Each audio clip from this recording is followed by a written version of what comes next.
Hello dear student, welcome to our education platform pi engineers point में आप सभी लोगों का स्वागत है।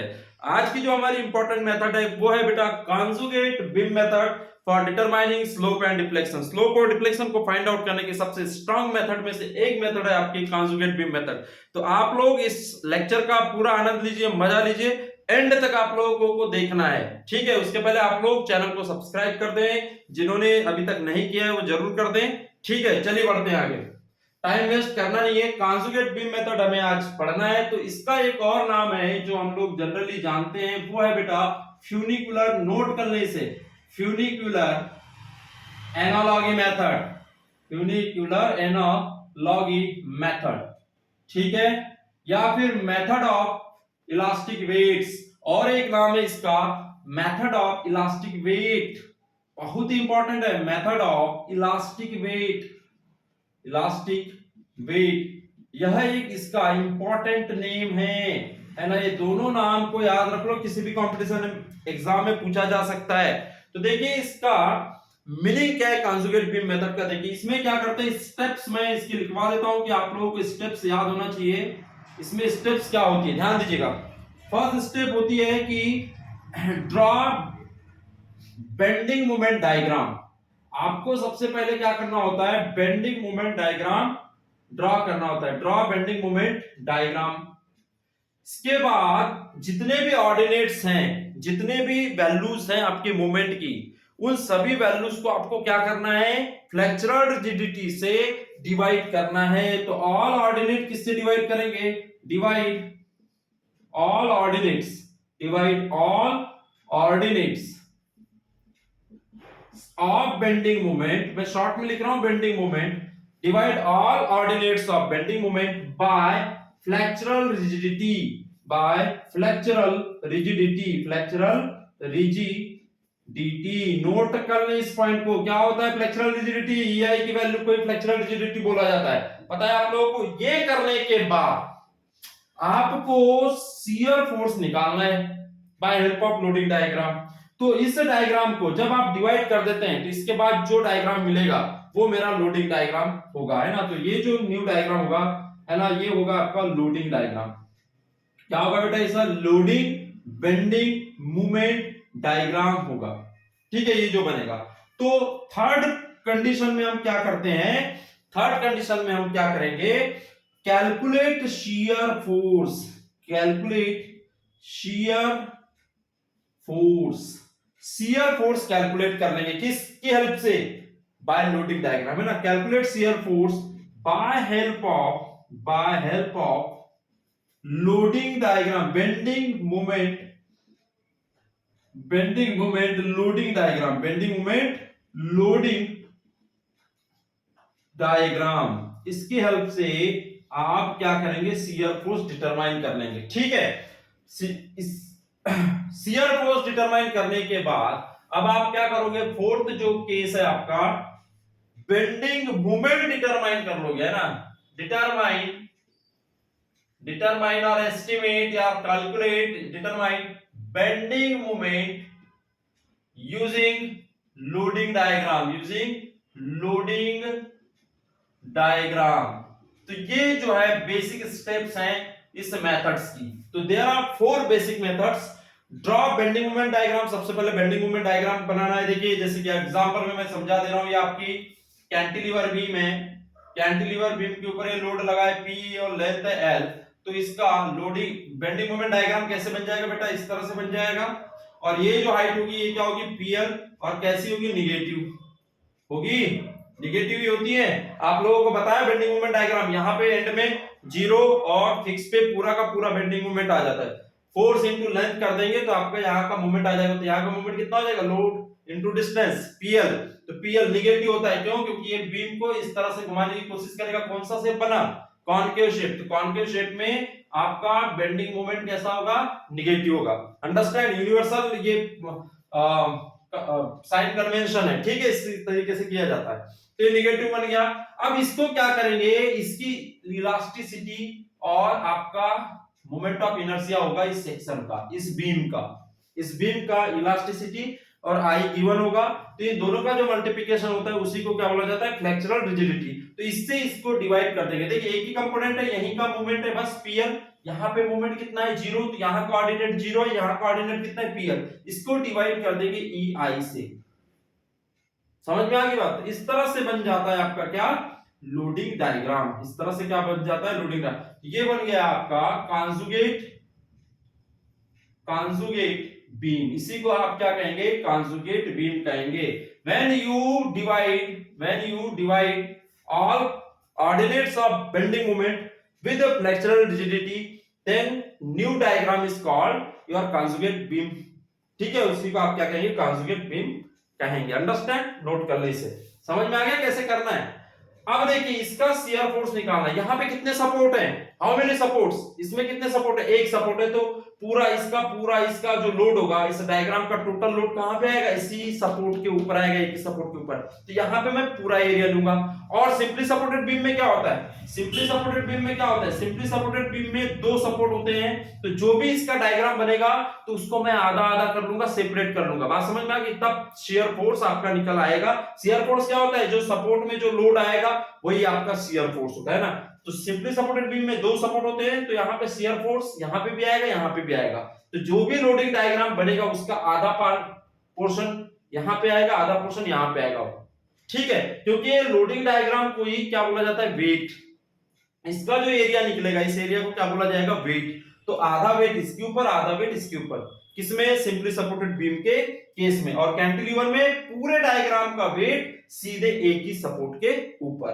बात समझ में आ गई? चलिए इसे नोट करें, मैं आगे बढ़ रहा हूं। इसे नोट कर ले, इसे नोट कर ले, बहुत इंपॉर्टेंट है, बहुत इंपॉर्टेंट है। मैं जो बोल रहा हूं उसे भी नोट कर लेना हिंदी में, यदि इंग्लिश में समझ में ना आए। समझ गए? चलिए इसके आगे देखिए, इसके आगे देखिए क्या है, इसके आगे देखते हैं, ध्यान दो। इसका थ्योरम नंबर 1 है। थ्योरम, इसने दो थ्योरम दिए हैं। क्या थ्योरम है बेटा, थ्योरम 1 की बात कर ले रहा हूं। थ्योरम 1 जो है इसका बेटा इंपॉर्टेंट थ्योरम है, बहुत इंपॉर्टेंट थ्योरम है। क्या है कि जब आप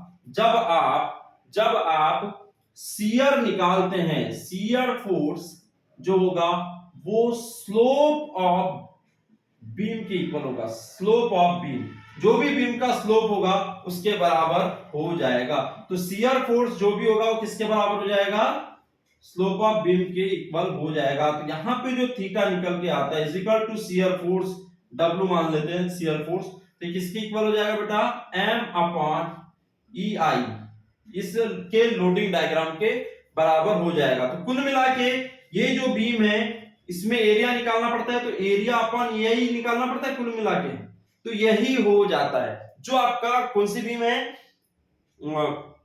मोमेंट एरिया मेथड होती है, बस सेम मोमेंट एरिया मेथड जैसी है, सेम, और कुछ नहीं है ना। तो ये एडवांस फॉर्म है किसका, नोट कर ले इसको, it is the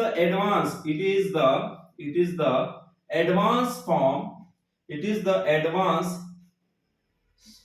form of movement area method. ठीक है, यदि आप इसका डायग्राम निकालते हैं तो area of bending moment diagram ही बनेगा, बस बेस में क्या आ जाएगा, EI आ जाएगा। तो कुल मिला के A/EI ही निकलेगा। ठीक है, तो जब आप शियर फोर्स निकालेंगे W तो A/EI के बराबर ही होगा और स्लोप ऑफ बीम के बराबर हो जाएगा। ये है इसका फर्स्ट थ्योरम। सेकंड थ्योरम क्या बोला है देखिएगा, बस इतना ही लिखना है, इसमें ज्यादा कुछ नहीं लिखना है, रंगा के कुछ नहीं लिखना है। थ्योरम नंबर 2 में क्या है कि जो बेंडिंग मोमेंट होगा, bending moment of loading diagram, bending moment of loading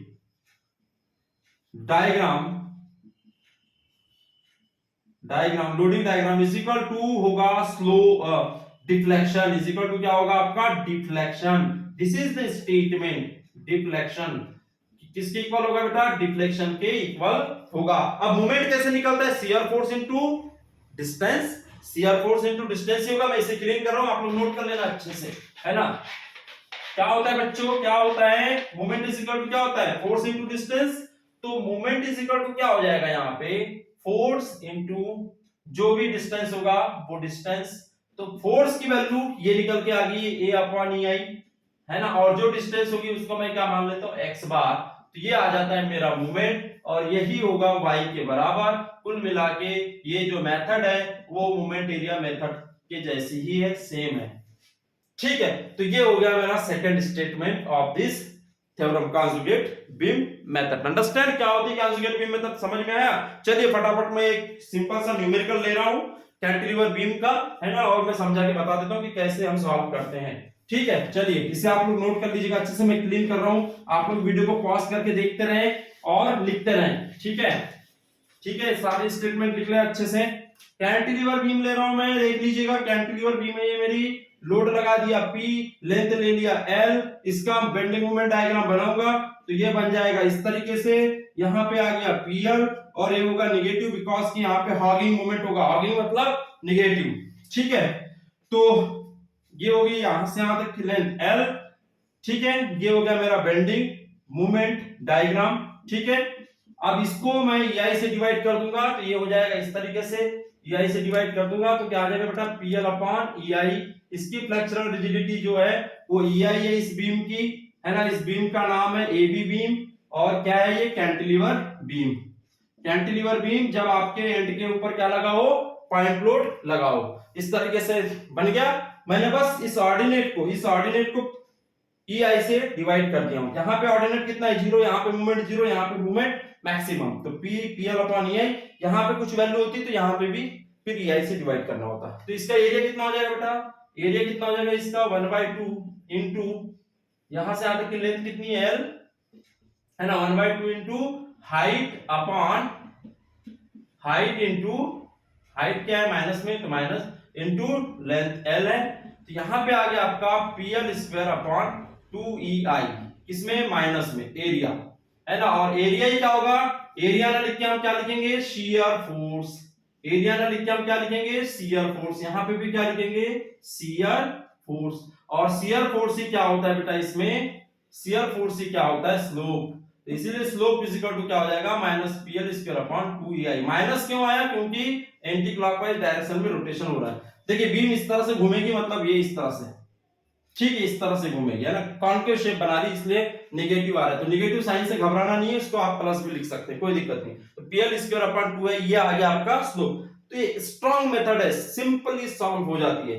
तो अब देखिए इसके सेंटर से जिस पॉइंट पे मुझे मूवमेंट डिफ्लेक्शन चाहिए, डिफ्लेक्शन कहां मिलेगा, इसी पॉइंट पे मिलेगा। इस तरह से बीम क्या होगी, डिफ्लेक्ट होगी, तो ये होगा मेरा YB, है ना, होगा इस पॉइंट पे मिलेगा। तो इसके सेंटर से यहां तक की डिस्टेंस जो हो जाएगी वो कितनी होगी, x बार, और कितनी होगी बोलिए 2L/3। आप लोगों ने पढ़ा होगा CDMI, तो आप लोगों को पता होगा 2L/3 होगी।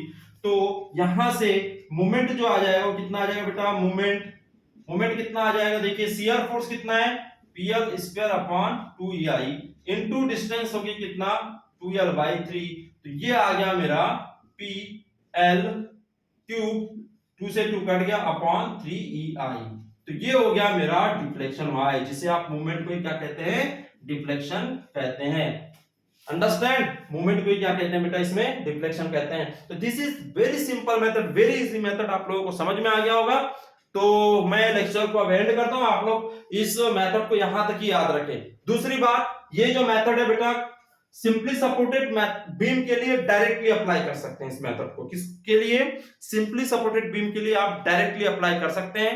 लेकिन यदि फिक्स बीम हो या कैंटिलीवर बीम्स हो तो उसमें क्या किया जाता है, सपोर्ट को चेंज कर दिया जाता है, सपोर्ट्स को चेंज कर दिया जाता है, दूसरे सपोर्ट में कन्वर्ट कर दिया जाता है। बस इतना सा याद रखना, लिख लेना, है ना। This method is directly applicable for your simply supported beams, but in case of cantilever beams and fixed beams we use constants. क्या यूज करते हैं, कॉन्स्टेंट्स यूज करते हैं। नाम लिख लीजिएगा कॉन्स्टेंट की, देखिए स्पेलिंग लिख लीजिए कॉन्स्टेंट्स या कंस्ट्रेंट्स यूज करते हैं। क्या करते हैं, कंस्ट्रेंट्स यूज करते हैं। ठीक है, चलिए तो आज का टॉपिक या आज का जो लेक्चर है यहाँ पे मैं एंड कर रहा हूं। आप लोग चैनल को सब्सक्राइब करें, ज्यादा से ज्यादा शेयर करें अपने दोस्तों में, अपने ग्रुप्स में। Thank you so much.